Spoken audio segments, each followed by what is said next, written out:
International স্ট্যান্ডার্ডের একটা ব্যাপার তো সব জায়গাতে আছে। সকল রাজনৈতিক দলকে তারা বলবে যে একটা ক্রেডিবল ইলেকশনের ডেফিনেশন মানে হচ্ছে যে ক্রিয়াশীল সকল রাজনৈতিক দল যেন নির্বাচন করতে পারে।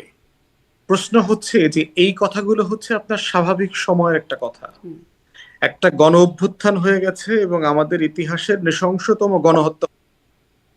আওয়ামী লীগ প্রশ্ন আপনার উইদাউট জাস্টিস এটা ডিল করার মতো অবস্থায় নাই।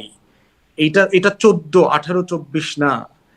মানে যে অন্য রাজনৈতিক দলকে যে এক্সক্লুড করা হচ্ছে, নির্বাচনে লেভেল প্লেইং ফিল্ড দেওয়া হচ্ছে না, এখানে আপোষকামিতা, এখানে ডিজেফা এনএসআই মিলে সিট ভাগাভাগি করে দিচ্ছে, এক দলের চেয়ারম্যানকে উঠায় নিতেছে, আরেক দলের চেয়ারম্যানকে নিয়ে নমিনেশন বাণিজ্য করতেছে। এই আলোচনাটা আসলে এখন 2025-এ আর অ্যাপ্রোপ্রিয়েট ডিসকাশন না। অ্যাপ্রোপ্রিয়েট ডিসকাশন হচ্ছে যে গণহত্যার বিচার সংস্কারের যে দাবি আসছে এবং তারপরের নির্বাচনটা কতটুকু ইনক্লুসিভ করা যায়, সেই ইনক্লুসিভ নির্বাচনের জায়গাটাতেই হচ্ছে তর্কটা আসবে। যে আপনি সাফিসিয়েন্টলি আওয়ামী লীগের পদস্থ নেতা কর্মীদের বিচারের পরে ধরেন আইসিটি, মানে এটা এটা ফাইনাল ওয়ার্ডটা কে বলতে হবে, এটা তো একটা একটা অবজেক্টিভ জায়গা থেকে বলতে হবে। এটা এক্সিকিউটিভ অথবা পলিটিক্যাল প্ল্যাটফর্ম থেকে বললে হবে না তো। যে শেখ হাসিনা গণহত্যার জন্য অপরাধী, ওবায়দুল কাদের গণহত্যার জন্য অপরাধী। এখন ব্যক্তির অপরাধের দায় Awami League as a party কতটুকু ক্যারি করবে, বিয়ার করবে। যেই প্রশ্নটা দেখবেন যে জামাতের নেতাদের বিচারের সময়ও এই আলোচনাটা বারবার আসছে যে যাদেরকে গ্রেফতার করা হয়েছে তাদেরই শুধু বিচার হবে, না জামাত অ্যাজ অ্যান অর্গানাইজেশনও 71-এর ভূমিকার তার রোলের ব্যাপারে বিচার হবে। অতএব যেহেতু আইসিটিতে বিষয়টা এখন বিচারাধীন আছে, তারা বিচারটা করবে এবং এই বিচারের সময় সার্টেনলি একটা নোটের প্রশ্ন আসবে, একটা কমেন্টের প্রশ্ন আসবে যে এখানে কতটুকু ব্যক্তির দায় আছে এবং কতটুকু আওয়ামী লীগ দল আকারে এবং 14 দলের অন্যান্য দল শরিকরা কিভাবে এখানে ইনভলভ আছেন। সেইটা একটা গুরুত্বপূর্ণ জুডিশিয়াল ওপিনিয়ন হবে পলিটিক্যালি এবং ইন্টারন্যাশনালি এটাকে ম্যাটেরিয়ালাইজ করার জন্য। যদি দেখা যায় যে এভিডেন্স ওয়াজ সো ওভারওয়েলমিং যে এইখানে শুধু ব্যক্তি হাসিনা ওবায়দুল কাদের না, আওয়ামী লীগের টোটাল পার্টি স্ট্রাকচার এই গণহত্যার জন্য দায়ী, এই মানবতা বিরোধী অপরাধের জন্য দায়ী, এই লুটপাট মানি লন্ডারিং এর জন্য দায়ী, তখন নিশ্চয়ই কোর্ট থেকে ট্রাইব্যুনাল থেকে আপনার একটা মতামত আসবে, যেই মতামতটা আপনার ইলেকশন কমিশনে রিফ্লেক্টেড হবে। মানবতা বিরোধী অপরাধের কথা ওখানে ওখানে বলা আছে, নতুন যে আইন প্রস্তাব করা হয়েছে সংশোধনের জন্য। তো সেই বাস্তবতার উপরে ভিত্তি করে হচ্ছে আওয়ামী লীগ প্রশ্ন হ্যান্ডেল করতে হবে। তো ইয়েস, ইন প্রিন্সিপল দেশে বিদেশে সবাই একটা আমরা ইনক্লুসিভ পলিটিক্স চাই, কিন্তু এট দ্য সেম টাইম যে আপনি নাৎসিদেরকে কি মানে পলিটিক্সে নিয়ে আসবেন কিনা, আপনি ফ্যাসিস্টদেরকে পলিটিক্সে নিয়ে আসবেন কিনা, আপনি গণহত্যার দায়ে একটা ফোর্সকে পলিটিক্সে অ্যালাউ করবেন কিনা, এইটাও একটা এথিক্যাল কোশ্চেন আমাদের জাতির কাছে। এটা করতে হবে আমাদেরকে। এই বিষয়টা এমন, যেটা আমি বারবার বলছি, আমি যেটা ফিল করি যে আমি অনেক জিনিসকে সঠিক মনে করি, কিন্তু এটা নিয়ে যদি আমি ঐক্যমতে পৌঁছতে না পারি আমি ওই সঠিক কাজটাও করব না। এই জন্য হচ্ছে জাতির প্রশ্নে যেটা শামীম ভাই ট্যাগ করছেন যে স্টেট ক্রাফট গভর্নেন্স, এগুলো খুব ক্রিটিক্যাল জায়গা, জটিল জায়গা, যে অনেক সময় সবচেয়ে রাইট জিনিসটাও করা যায় না কারণ এখানে কনসেনসাস তৈরি করা যায় নাই। যেমন সংস্কারের আলাপটা অনেক জটিল মনে হচ্ছে কারণ অনেক রাইট জিনিস কিন্তু মানুষ একমত হচ্ছে না। এই জন্য গভর্নেন্সের একটা জায়গাতে আওয়ামী লীগ কোশ্চেনটাকে আমাদের অত্যন্ত স্পর্শকাতরতার সাথে হ্যান্ডেল করতে হবে, কারণ তারা গণহত্যার দায়ী একটা সংগঠন, 16 বছরের হেন কোনো অপরাধ নাই তারা করে নাই। At the same time future ইলেকশনটা যেন ক্রেডিবল, ইন্টারন্যাশনালি গ্রহণযোগ্য হয়।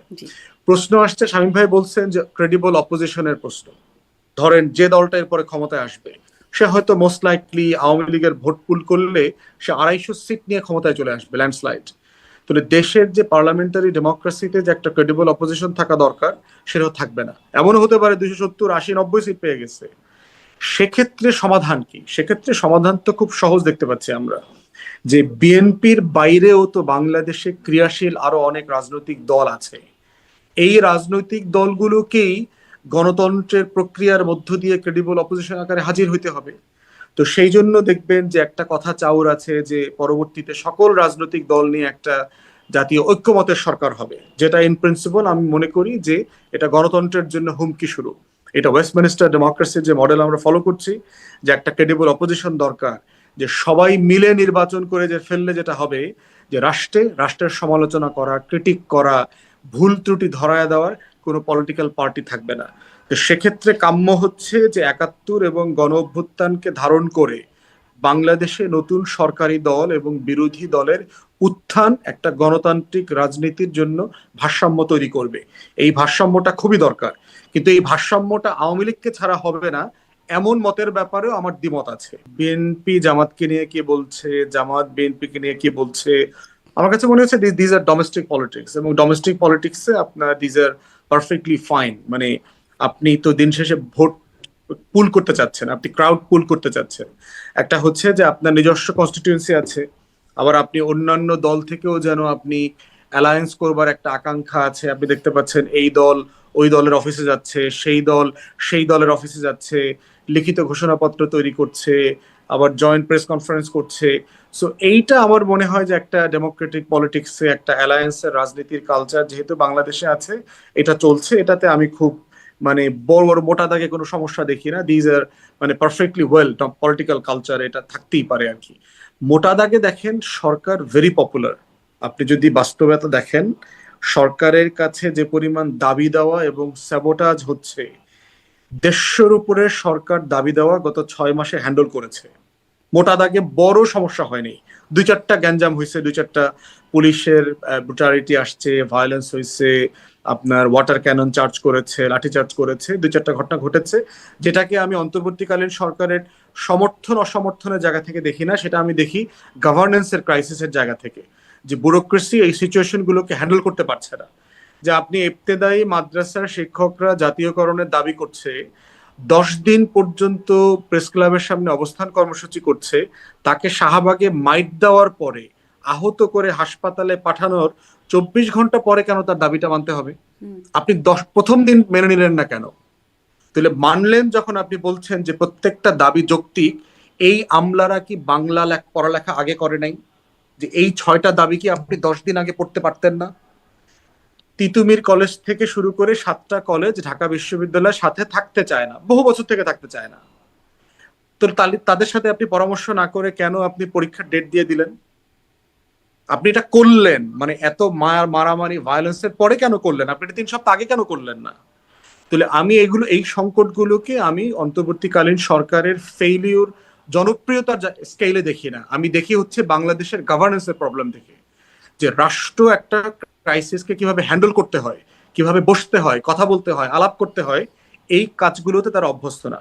যেমন দেখবেন ডিফারেন্ট পে স্কেলের বৈষম্যের আন্দোলন চলছে, যে ১০ম থেকে ১১ থেকে ২০ যে পে স্কেল আছে সরকারের, তারা খুব অমানবিক পে স্কেলের বেতন পায়।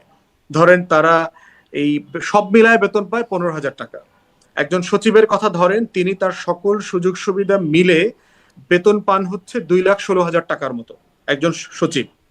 সেইখানে ২০তম গ্রেডের একজন পিয়ন, সুইপার, যে মানে একদম ভেরি নমিনাল কর্মচারী আছে, সব মিলিয়ে সে বেতন পায় ১৫,০০০ টাকা। ওই সচিব শুধুমাত্র তার কুকের জন্য ১৬,০০০ টাকা পান, তার বাসায় রান্না করে দেওয়ার জন্য ১৬,০০০ টাকা পায় হচ্ছে ওই কুক। তার সিকিউরিটি গার্ড একটা অ্যালাউয়েন্স আছে একজন সচিবের, ওটার জন্য সে ১৬,০০০ টাকা পায়। তাহলে আপনি চিন্তা করে দেখেন, তাহলে আমার উপর থেকে নিচের বৈষম্যের জায়গাটা কোথায়? তাহলে আমরাই কিন্তু মহার্ঘ ভাতার ব্যাপারে কথা বলেছি, যে আপনি ভ্যাট বাড়াচ্ছেন, আপনার টাকা নাই, আবার মহার্ঘ ভাতা দিচ্ছেন, কিন্তু এই যে নিচের দিকের কর্মচারীদের যে কষ্টের কথাটা, এই যে আলাপটা কিন্তু আসছে না।